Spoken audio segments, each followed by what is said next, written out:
Assalamu alaikum wa rahmatullahi wa barakatuh. My name is Abdul Kareem and this is my story. I couldn't find happiness in anything. I started reviewing all the places I was searching, like money, jewelry and women. Look at the lifestyle we was living. Now I find satisfaction in the simple things. Look at the inner peace that religion brings. Like just knowing your purpose in life. Like knowing the angel of death could take your soul tonight. Like the possibility of you getting to paradise. You know, knowing you can get there if you're living right. My name is Jeffrey originally, born into a Christian household, mother, single parent. Grew up in North Manchester up until I was 9 years old. Very run-down area.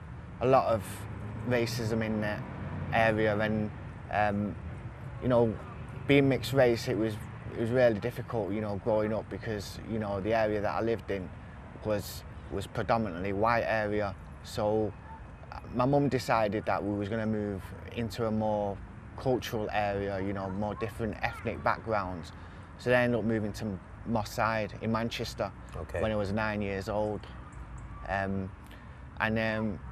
didn't really, it really was good. So there was, there was a difference between Moss Side and where you were living before?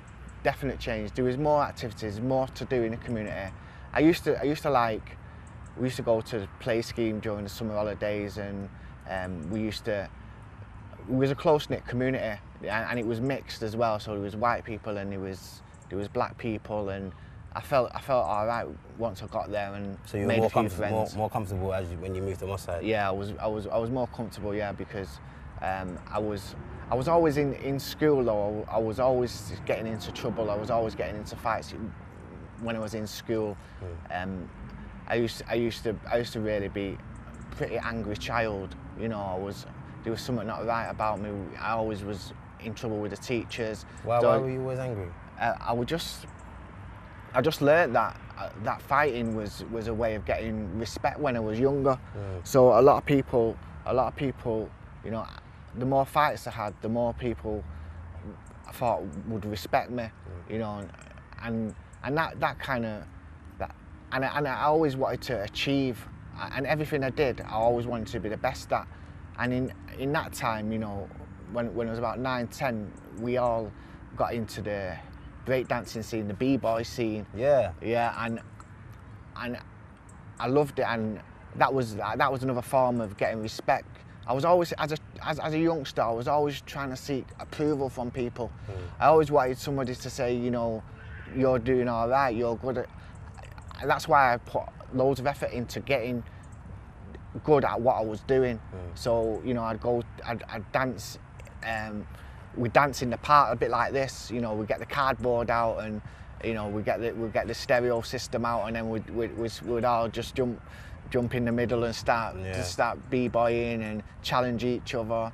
And the community was really close-knit growing up. You know, it was probably one of the fondest memories I have of my childhood, you know, that era, you know, the early 90s, late 80s, you know, the b-boys, everybody was like into getting involved in, you know, challenges and stuff like that, and we used to have battles, and I just loved it. I thought it was a way of earning respect from people. The better I was at it, the more respect I got, I thought. So yeah, that's probably what I focused on. So tell us a little bit about your life when you started to go like secondary school and what have you. Yeah, secondary school, that anger issue kind of came out again in school. Did it get worse? It got worse, yeah, it got worse. It was like I was always fighting, you know, seriously, always fighting every couple of months, every 6 weeks, or I'd always be in trouble. I'd be always sat outside the teacher's classroom because I've been in trouble, I've been fighting, and I was just trying to impress. I was just trying to make people like me, you know, but in a dysfunctional way, you know, by fighting, by being a class clown. And I was always really intelligent at school, you know. All the teachers, you know, I had so much potential in school. You know, I'd sit at the front of the classroom, and I'd study and I'd work hard and I'd get good marks. It's just, I just found it difficult. Other people in the school, other pupils, I just found it difficult. I was like kind of a one-man show. Did your parents ever realise that you had these like type of issues when you were in school? Yeah, they might have, but they didn't. Mum, she wasn't equipped to deal with the behavioural problems that I had. Yeah. You know, she was struggling. She was a single mum. You know, I don't think she could. I don't think she knew how to, you know, deal with my behaviour. I think you know, she done her best. You know. But was it affecting her? Later on it was affecting her. Only when the first suspension in primary school, when I was about 10, I got suspended for fighting, and you know, she disciplined me, you know, the old-fashioned way. You know, of course. slip her out. We used to get that. That's part of life. And that didn't make me change. You know, I didn't have understanding that she was a single mother bringing up 3 children. I just felt like I just wanted to just fit in, and my behaviour just that's what outwardly I displayed in my behaviour in school and around the community. But you yourself, was there like, you know, when you were going in secondary school, is there anything that you inspired to be like? You know, did you have any ambitions? Did you see yourself going anywhere in life? Yeah, I did. But the suspensions, you know, they started happening more regular in school, and you know, I wanted to be a solicitor. I've always been able to communicate. You know, I've always had the ability to express what I was feeling, you know, and writing. I was really good at English, you know. I can make up a story, create a story in my mind, put it on paper, and I thought that being a solicitor, you know, would probably was what I really wanted to do, you know, to be in a court and, you know, to be able to defend somebody, you know, and, you know, put your point across, you know, your argument, and do it so people understand, you know. And I also wanted to be a sportsman. I was really good at sport. What kind of sports were you into? Football. Mashallah. Football, yeah. Football was, and athletics as well. Football was really good. I played for North Manchester at one point. I was fast, lightning, speed. Seriously? Yeah. You're known for your speed, yeah? Yeah, I was Raheem Sterling on the left wing. Yeah. And I got noticed for the talent. I had a lot of talent, but it was just misplaced. It wasn't directed in the right way. Yeah. You know what I mean, Aki? Okay, so when you left secondary school, did you go to college? Did you further in your education? No. You know, like, my mum was having difficulty dealing with my behaviours, so it started to become apparent when I got to about 15. You know, I'm living in Moss Side. You know, there's a lot of cultural. There's a lot of how we should be. You know, at 15 years old, living in an inner city, how we should be, what it is we see and we want to be, and taking them role models. You know, thinking that that's what I wanted to be. I wanted to drive a nice car. I wanted to wear the best clothes, and I wanted. It just goes back to that thing. I wanted recognition. Yeah.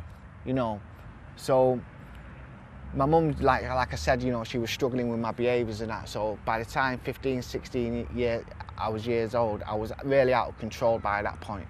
What type of things were you getting up to? First started off drinking. That was the first. Smoking and drinking. Yeah. Smoking was the first thing that I used, and then drinking. And then I did have an apprenticeship as a joiner. I went for an interview and I got a job, but I didn't stay more than 6 weeks, and they ended up asking me to leave. And then not shortly after that, my mum asked me to leave the family home. So what did you do then? You know, my mum, in her wisdom, she didn't just say, right, that's it, you're on your own, that's it, you know, go and fend for yourself. She went actually to the city council in Manchester, and she told them, and she explained to them that she was struggling with a son, and that could they house him and could they give him accommodation, and they give me accommodation in an area called Hume. Okay. It's near my side. Okay. 16 years old in a flat, Hume, surrounded by peers, everybody either involved in drugs or doing drugs, everybody going out, everybody driving nice cars. You know, imagine, you know, them days, you know, that area was notorious for that kind of lifestyle. So I ended up going the same way as most of my peers, and I started selling drugs. I'm on my own, you know, I made money.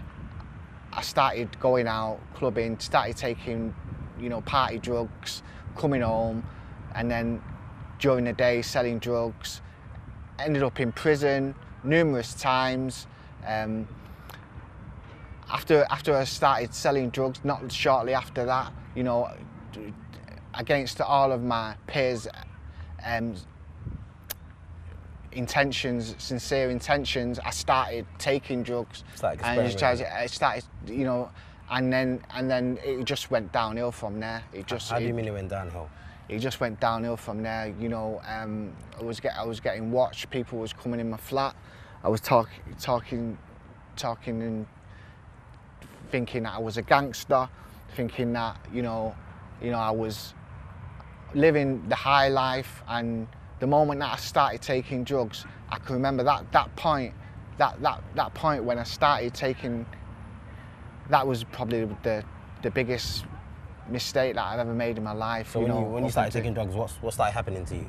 I got arrested. For selling drugs, got put on bail, went back to the flat. So I didn't have access to drugs, and because I'd been taking them, I was then, you know, committing crime to fund the drugs that I was taking. Yeah. Subhanallah. So what then started to happen? Yeah, you started funding. You started doing crime to fund your habit. Yeah. Then what happened from there? And then, you know,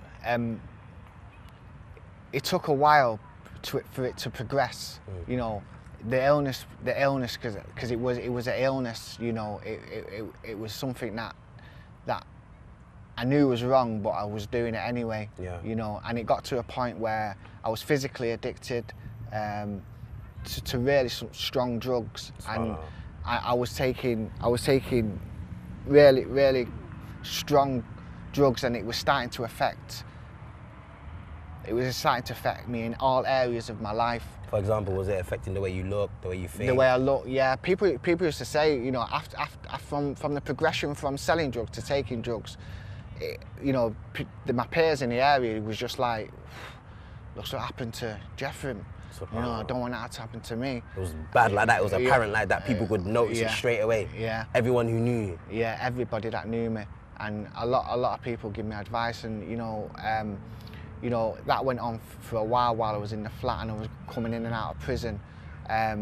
So that was like from my late teens to my, you know, late 20s. You know, I just became a rock bottom, run of the mill drug addict, living in a suburban city with crime and drugs as a way of life. Subhanallah. So how did you overcome all this? Well, it took a long time. I have had 18 years in active addiction. 18 years of using, not wanting to use, wanting to stop, but just couldn't stop. I could stop any time, as long as it wasn't now. Subhanallah. You know, and I was going in and out of detoxes, and you know, because of the effect of the drugs, I started having mental health issues. Started really like having psychotic episodes. You know, I ended up going in psychiatric hospitals. Ended up living homeless on the street. And by the end of it, I was flat broke, desperate, hopeless, dead end. You know, my life was, this is what I thought my life was, and this is how I thought I was going to die. So then what happened then? And then, you know, I was in this mental health hostel, and I tried to get in detox because the drugs I was on was physically addictive. So I went into detox. I kept going in, and I wanted something. I didn't want to die a drug addict. Didn't want that life. I didn't want my legacy to be, Jeffrey died using drugs. You know, I didn't want that to happen to me. So, you know, about 5 years ago, actually, I got into it was Ramadan, and I got into a detox facility. So I was detoxing during Ramadan, and because I'd already had the influence of Islam in my life, in my younger life, in my teens. How did you have the influence of Islam? You know, the B-boys that I was talking about. Yeah. All of that. We was one crew, and the crew that I was in, all them Akis, they embraced Islam early, 18, 19. Stayed straight, got married, had kids. MashaAllah. Yeah, but for me it was a bit different. You know, it was only when I could be abstinent from the drugs that I could start to get some clarity then. Tell us about the detox process. Ramadan then. 6 weeks during Ramadan. It's like having man flu for 6 weeks. Yeah, and you know, you got to remember that, you know, mentally I wasn't stable as well. So any time I could have walked out of that detox facility and carried on. But it was Ramadan, you know, a few brothers was phoning me up, you know, from my early days, you know, and you know, giving me MP3s with Quran on. MashaAllah. So I just spent all of that, even though I wasn't fasting, I just spent all of that Ramadan. 2011, July the 15th, is when I got clean. MashaAllah. So you know, you said when you were around them B-boys and you were dancing, so you embraced Islam at that time? Yeah. So when in your life did Islam take an impact on your life where you started taking the religion serious? I went to Umrah, I got married, I started practicing, I started praying about a year after I got clean. You know, at first I just built it up, just a couple of prayers a day, and then eventually to the point where now I'm more regular than not, you know, with my prayer. So much has happened in the recovery process. You know, I want to give some advice, you know, to people as well, you know, that think that they're locked in this lifestyle and they can't get out of it. You know, there is a way out. So yeah, I accepted Islam with the B-boys that I was hanging around with, but it wasn't only until 2011 that I started taking the deen seriously.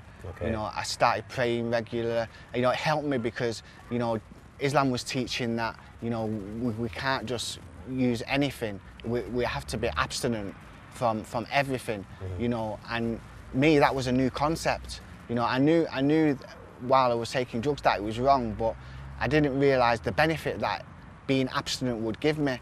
You know, it gave me more focus. You know, I was able to make my prayer. I was able to contact brothers that I'd not seen for years and years, and start building relationships up back with them brothers. And I was starting to feel love. I was starting to feel, you know, that what I was craving for, Islam gave me that. You know, what I was looking for all along was there in my heart all along. It's just that it was masked, you know. And you know, I started to get advice. You know, brothers were saying like, you know, Aki, you know, why don't you go Umrah? Why don't you see if, you know, there's something even bigger than yourself, you know. And I went Umrah, and alhamdulillah, the amazing experience I had, you know, in Umrah, it was life-changing. You know, that spirituality that, you know, that I was craving for. I found it there, and making dua and praying, because, you know, I was never, while I was under the influence of drugs, I was never really, I wasn't a believer. You know, I was putting my trust in the drugs that I was taking. So in 2011 and onwards, I started trying to trust, you know, my reasons for why, what was my purpose. And Islam answered all them questions. All of them questions. I started to study a little bit as well. You know, I've only been a practicing Muslim 5 years. I've not got great understanding of the Deen. I have a basic understanding. Brothers used to bring me to the house and learn me how to pray, take time out, learn me Arabic, you know, invite me to gatherings, you know, the people are going out their way to people, yeah, and you know, and I'd never experienced that, you know, the acceptance that I was seeking from other people. It was there within me all the time. I just needed to be willing, you know. I just needed to be open-minded, and the Deen just answered so many questions. It's just a beautiful religion, and you know, I feel blessed to be part of it. You know, and you know, cannot describe the feeling of Umrah and Medina. Alhamdulillah. So, there's other people out there who may be going through the same struggles that you've been through or had a similar lifestyle yourself. What advice have you got to individuals like that who are going through similar experiences to what you went through before in terms of overcoming it? Yeah. In terms of overcoming it, you know, there is a step process that I had to go through, you know, a recovery module. It's 12 steps, and you know, basically everybody, you know, it's an admission that you are having a problem with certain drugs or any drug, and making that admission is the first step towards, you know, being in recovery. You know, without that you cannot change. And we talked about building a foundation. You know, once that's gone, you know, I need solid ground, because if it's the ground shaky, it's going to collapse. You know, I suggest for people to, you know, get involved in recovery modules, go and visit the local communities. There's lots out there now. There's lots of recovery modules out there now that people can participate in, and they really do benefit. You know, it benefited me, and you know, I was thinking that, you know, is there a difference between, you know, someone who's smoking cannabis and having a drink, and somebody who's a hardcore drug user? To me, there's no differentiation between the two of them. You know, they're just pathways to different drugs. And you know, my story is that I ended up destitute, desperate, hopeless on the street. You know, that's where it took me. And with that willingness to change and to be honest about it with the people who were around me, that was the first step towards getting into recovery and getting some kind of sanity back in my life. For the Muslims who might be watching this, what advice have you got to them? Because we know many other Muslims are stuck in drugs. It's a problem in our ummah, in our community. Like our young brothers and young sisters are involved in drugs. On the end note, what advice have you got to them?